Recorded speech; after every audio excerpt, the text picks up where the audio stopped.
नमस्कार, मैं हूं धर्मेंद्र। आप देख रहे हैं ऑनलाइन न्यूज इंडिया। जी न्यूज से एक बहुत बड़ी खबर सामने आई है।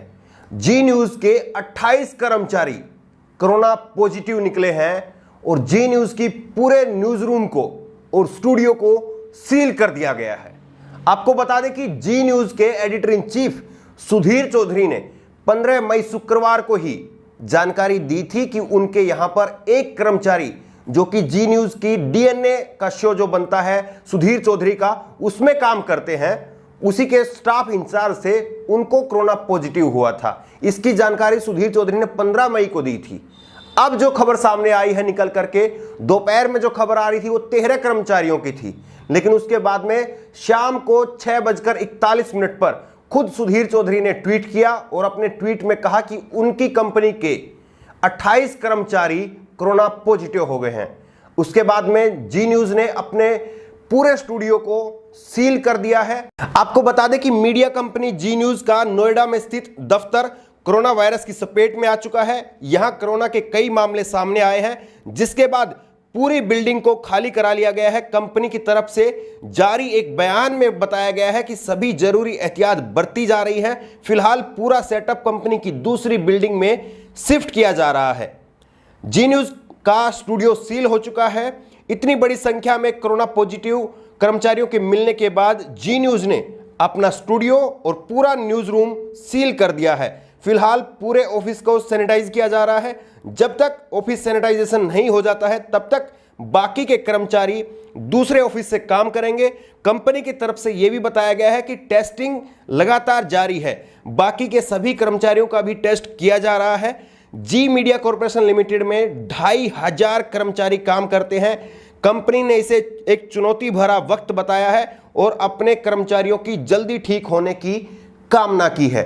जी न्यूज में हड़कंप मच गया है और जी न्यूज के 28 कर्मचारी कोरोना पॉजिटिव निकले हैं। पहला केस 15 मई को और उसके बाद में 18 मई को, आज 3 दिन बाद में 28 कर्मचारी पॉजिटिव निकले हैं। 2500 कर्मचारी जी न्यूज में काम करते हैं। सुधीर चौधरी का टेस्ट हुआ है या नहीं हुआ है, यह अभी तक साफ नहीं हुआ है। उन्होंने इसकी जानकारी नहीं दी है। सोचिए कि ये 2500 कर्मचारी अगर कोरोना पॉजिटिव कर्मचारियों के संपर्क में आए हैं तो जी न्यूज पर एक बहुत बड़ी आफत आने वाली है।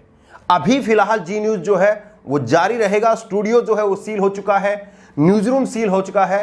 कंपनी ने अपना पूरा सेटअप दूसरे ऑफिस में शिफ्ट कर दिया है, लेकिन जी न्यूज जो है वो अभी चलता रहेगा। लेकिन दूसरे कर्मचारियों की टेस्टिंग जारी है। 2500 कर्मचारी काम करते हैं और अगर ये संख्या बढ़ती है तब फिर जी न्यूज के प्रसारण पर भी, टेलीकास्ट पर भी खतरा मंडरा जाएगा। अगर बड़ी संख्या में कर्मचारी पॉजिटिव पाए जाते हैं तो ऐसे में जी न्यूज का टेलीकास्ट कैसे किया जाएगा, इस पर भी बड़ा सवाल खड़ा हो जाएगा। जी न्यूज के जिस तरह से 28 कर्मचारी पॉजिटिव निकले हैं, स्टूडियो को सील कर दिया गया है, न्यूज रूम को सील कर दिया गया है, उसके बाद में सोशल मीडिया पर भी लोग अलग अलग तरह से इसकी व्याख्या कर रहे हैं। लोग अपनी अपनी प्रतिक्रिया दे रहे हैं। एक ट्विटर हैंडल है, इन्होंने लिखा तबलीगी जीमात। दूसरे ट्विटर हैंडल है आत्मनिर्भर डॉक्टर अडानी, इन्होंने लिखा नाजी जमात। एक और ट्विटर हैंडल है आत्मनिर्भर नमो वायरस। तिहाड़ी भाई, ये कौन सा जिहाद है, आज डीएनए में बता देना। दरअसल ये एक बीमारी है और इस बीमारी को हम सबको समझना होगा और शायद जी न्यूज को भी उस वक्त समझना चाहिए था जिस वक्त जी न्यूज ने तबलीगी जमात को लेकर के या मुसलमानों को लेकर के जो एंकरिंग उस समय की गई थी, जो पत्रकारिता उस समय की गई थी, अगर उस समय उन्होंने एक न्यूट्रल होकर के और किसी को पॉइंट आउट करके अगर पत्रकारिता नहीं की होती तो आज ये लोग जिस तरह से मजाक उड़ा रहे हैं, जिस तरह से तबलीगी जीमात इनको कहा जा रहा है, वो शायद आज नहीं कहा जाता। लेकिन आपको मैं एक बात बिल्कुल साफ शब्दों में कहना चाहता हूं कि ये एक बीमारी है। ये किसी को अच्छा देख करके या किसी का बुरा देख करके, किसी अमीर को देख करके, किसी गरीब को देख करके, कोई बड़ा आदमी, कोई छोटा आदमी, कोई रंग भेद, जाति, धर्म, ये देख करके नहीं आती है। ये किसी मंदिर के पुजारी महंत को भी हो सकती है, ये किसी मस्जिद के मौलाना को भी हो सकती है और ये किसी तिहाड़ जेल के अपराधी को भी हो सकती है। ये आपको भी हो सकती है, ये मुझे खुद को भी हो सकती है। इसलिए इस बीमारी के समय में हम सभी को एक दूसरे का साथ देने की जरूरत है। और शायद जी न्यूज़ को आज ये बात समझ में आ रही होगी कि किस तरह से उन्होंने एक बीमारी के समय में दूसरे लोगों का मजाक उड़ाया, दूसरे लोगों को सहानुभूति दिखाने की बजाय उनको निशाने पर रखा, और अपने एजेंडे के तहत ही सही, लेकिन जिस तरह की पत्रकारिता उस समय जी न्यूज़ ने की थी, उस समय जी न्यूज़ ने जो एजेंडा अपना चलाया था, आज वही बातें अगर लोग उनको पलट करके कहेंगे तो लोगों में और जी न्यूज़ में फिर फर्क नहीं रहेगा। इसलिए मुझे लगता है कि जी न्यूज़ ने जो किया वो उस समय गलत था, लेकिन आज जी न्यूज़ के कर्मचारी पॉजिटिव निकले हैं तो हमें एक सहानुभूति जरूर दिखानी चाहिए ताकि वो जल्दी ठीक हो और अच्छा काम करें। ये सहानुभूति हमें जरूर दिखानी चाहिए। और ये मैं बिल्कुल साफ शब्दों में कह रहा हूं कि ये धर्म को देख करके नहीं आती है। और अब शायद जी न्यूज़ के कर्मचारियों को, सुधीर चौधरी को भी ये बात समझ में आ रही होगी कि जिस तरह से उन्होंने कहा कि तबलीगी जमात वाले लोग हैं, तो अब जी न्यूज़ में जो फैला बीमारी एकदम से निकली है, 15 मई को पहला केस, आज 3 दिन बाद में 28 केस, 2500 कर्मचारियों का, 2500 कर्मचारियों का टेस्ट होना भी बाकी है। तो सुधीर चौधरी अपने लिए क्या कहेंगे?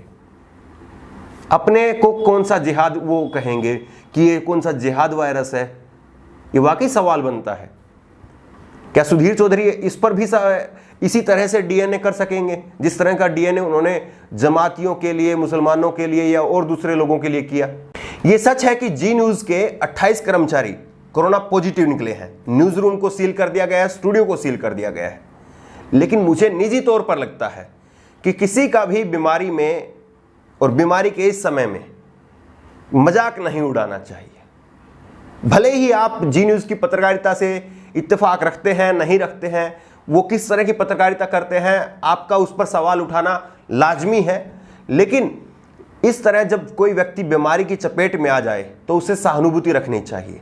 भले ही जी न्यूज़ ने जिस तरह की पत्रकारिता की उसको लेकर भी उनकी खूब आलोचना हुई और आलोचना की भी जानी चाहिए, क्योंकि जिस तरह से तबलीगी जमात को लेकर के जी न्यूज़ ने जो रिपोर्टिंग की थी वो वाकई सवालों के घेरे में है।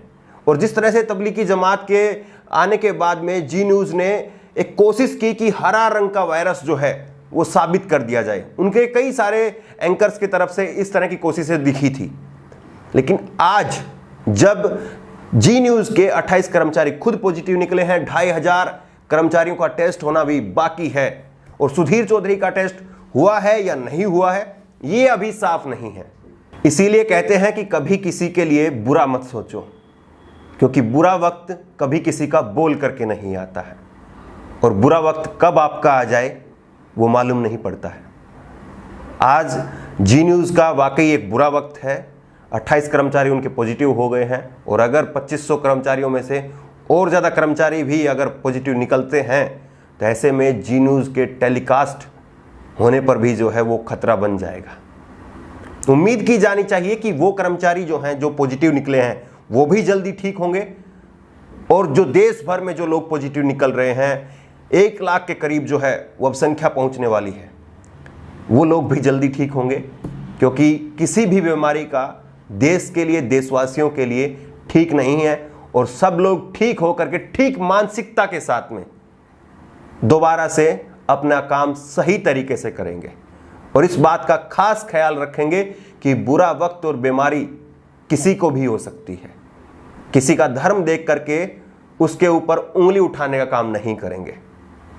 इस खबर को लेकर के आपकी जो भी राय हो नीचे कमेंट बॉक्स में अपनी राय जरूर दें, और इसी तरह की तमाम खबरों के लिए ऑनलाइन न्यूज इंडिया को सब्सक्राइब करें। धन्यवाद। इस खबर को अभी लाइक करें, शेयर करें, और ऑनलाइन न्यूज इंडिया की सभी खबरें अपने मोबाइल फोन पर सबसे पहले देखने के लिए अभी चैनल को सब्सक्राइब करें और घंटी जरूर दबाएं।